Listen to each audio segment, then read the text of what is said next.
Good morning. We are extremely pleased that you are here. It is good to come together for the purpose of co-creating. Do you agree? Yes. You are knowing what you are wanting? Yes. You are knowing what you are wanting? You are appreciating the contrast of your time and place?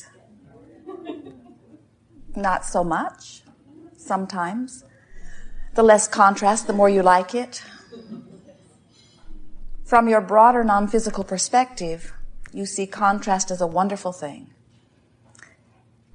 But from your broader non-physical perspective, you did not intend to stand in the midst of abject discomfort.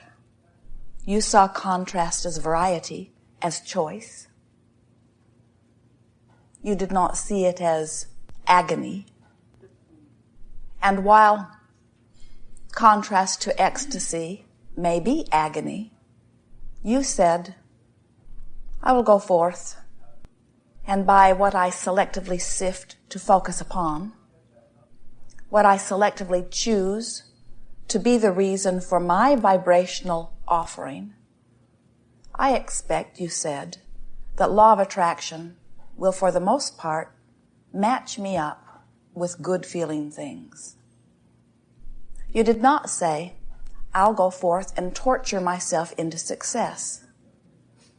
Because from your broader non-physical perspective, you understand that success does not come from that which is uncomfortable. You know that source energy, pure positive energy, is the energy of well-being. It's the energy of good feeling. It's the energy of love. It's the energy of appreciation. And you knew that that was, by your standards then, by your inner being standards now, the epitome of success. If you let joy be your standard, then you will always be in alignment with your source. If you let anything else be your standard, like growth or struggle, then you may find yourself in vibrational alignment with that which is not in harmony with who you really are. You are in your physical body's extension of source energy. And the more you are in alignment with that source energy, the better you feel. The more you are in alignment with that source energy, the more of that which you would call positive emotion is your experience. So as you are paying attention to the way you feel and always reaching for thoughts that feel good, then you are in vibrational harmony with that which is your source. And if we were standing in your physical shoes, that would be our dominant intent. We would seek first to be in alignment with who we really are. And then we would use our ability to focus in your time-space reality upon those things that evoke from you desire. That part comes easily to you. The contrast that lays before you helps you to easily identify things that you desire. And as you identify those things that you desire, source energy answers the request instantaneously. Sometimes our physical friends do not really believe that because they experience what they would lovingly call a sort of lag time often between their conscious recognition of desire and their conscious receiving of the desire. And we say, yes, there is a buffer of time here in your time-space reality. But what you are experiencing goes far more than because of a buffer of time. What you are experiencing, if you have identified that you desire something and it is not easily and speedily coming to you, you have a vibrational inconsistency. In other words, you have a desire that carries one vibrational reading and a habit of offering vibration that is quite different from that. Some may say to you, your desires and your beliefs aren't matching up. And those would be perfect words.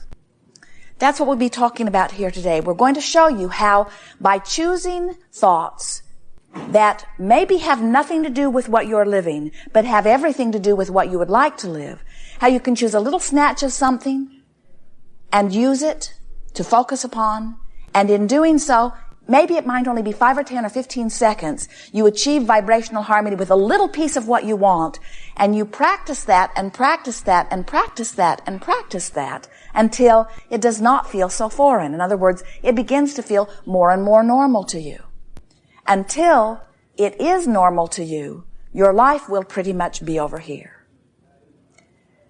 So the willpower that we would encourage you to muster is not about moving physical things around. It's about holding your mindset upon objects of attention that feel pretty good while you're doing it.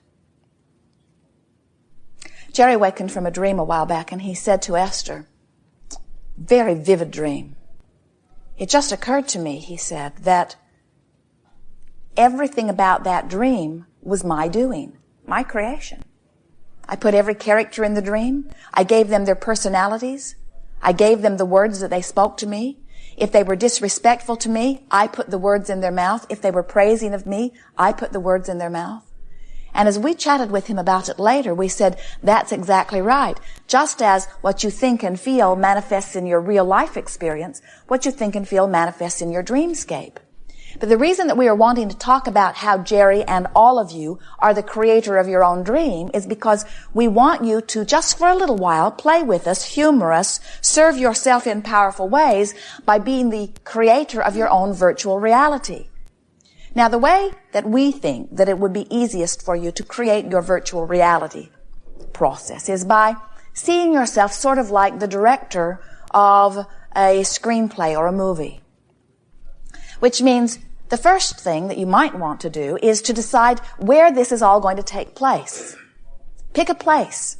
Is it indoors or is it outdoors? Pick a place that is easily pleasing to you at first. Later on, you can pick any place and you can do whatever you want with it. In the beginning, do easy things. So, pick a scene. Is it indoors or outdoors? Is it morning or is it afternoon or is it evening? What does the air feel like? What is the temperature? How are you dressed? Who else is there? What is their mood? What is your mood?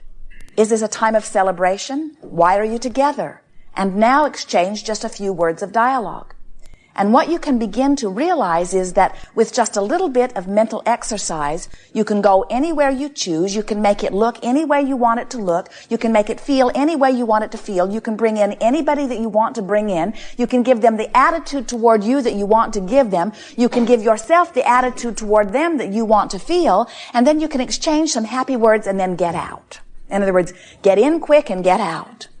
As we gave this game to a group a while back, Jerry and Esther had a rather long drive the next day, and as Jerry worked on editing or did a little reading or took a little nap while Esther was driving, every opportunity she had, she would say, all right, where is this scene? And she would pick some favorite place.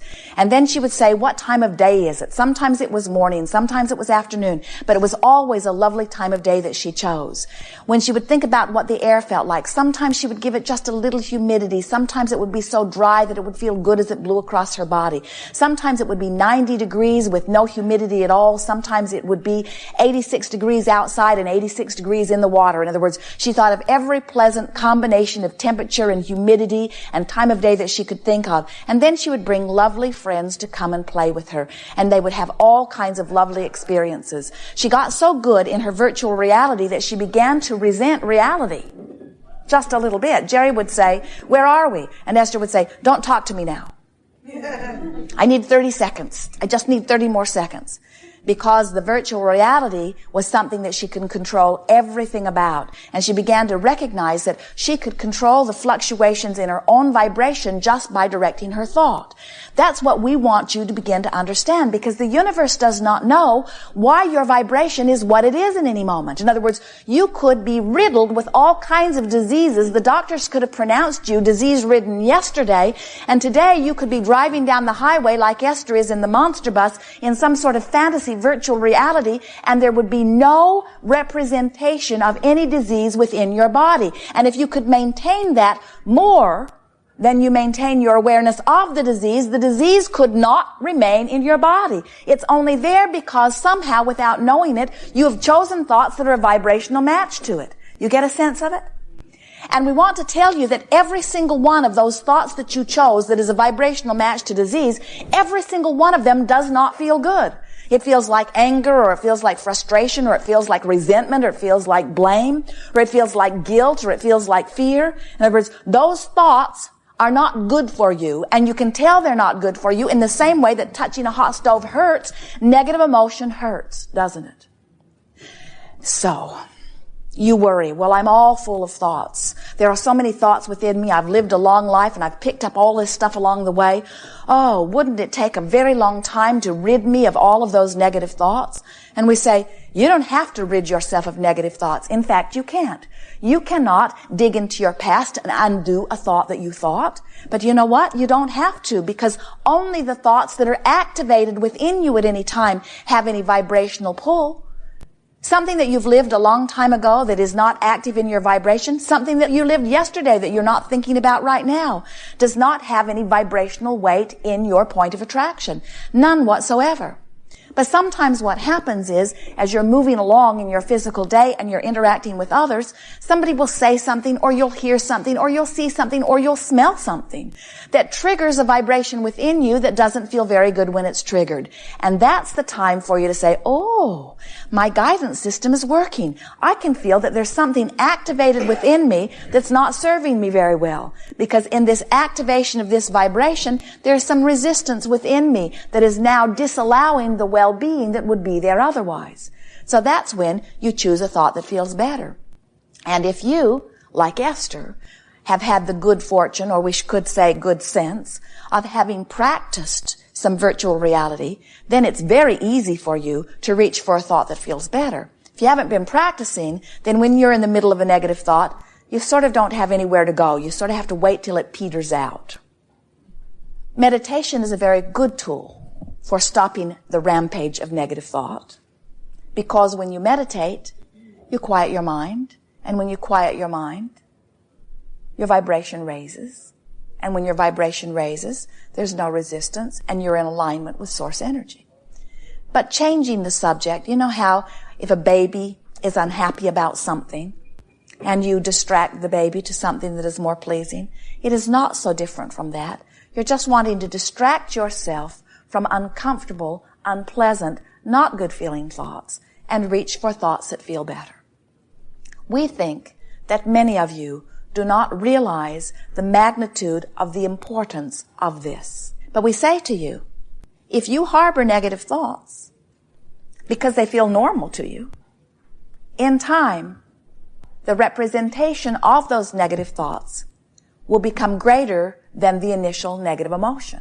In other words, if you've got some negative thoughts going on and you're not really aware of it, or you're willing to endure them or tolerate them, don't worry, they'll get bigger. Law of attraction says that they must. And then the resistance gets bigger too. And when there is more resistance within you, then there is a greater toll on your physical body, until greater manifestations that are not pleasing to you begin to occur. We think it is a wonderful thing when you are aware of how you feel and able to shift your thought to something that feels better, because in the early subtle stages, it's much easier to change vibration. It's just that most physical humans are more interested in action than you are interested in vibration. And it's a sort of screwy way of looking about it, because vibration is everything to you. The way you are vibrating equals your point of attraction. Everything comes to you. You are a veritable magnet calling to you everything that you are feeling. So if you are feeling mistreated, people mistreat you everywhere. If you are feeling uncared for, nobody cares for you. Jerry and Esther saw a little piece of a television special a day or two ago, and it was people who had been very famous for a short period of time and now were not in the limelight anymore. And this man is saying, when you have everything, people want to give you everything. And when you have nothing, people don't want to give you anything. And he was speaking it as if he thought that was backwards and unfair, that it's when you have nothing that people should want to give you something, and when you have everything, then they should not need to. When you feel good, more good comes. When you feel bad, more bad comes. It is law, you see. And so, as we're moving forward together today, it is our desire, if it is yours, to assist you in creating some virtual realities that cause you to vibrate in a way that lets in what you want. Facing reality only brings you more reality. And do not misunderstand. We know that there is much about your reality that is wonderful. And we want you to selectively sift through and focus upon the wonderful parts of your reality.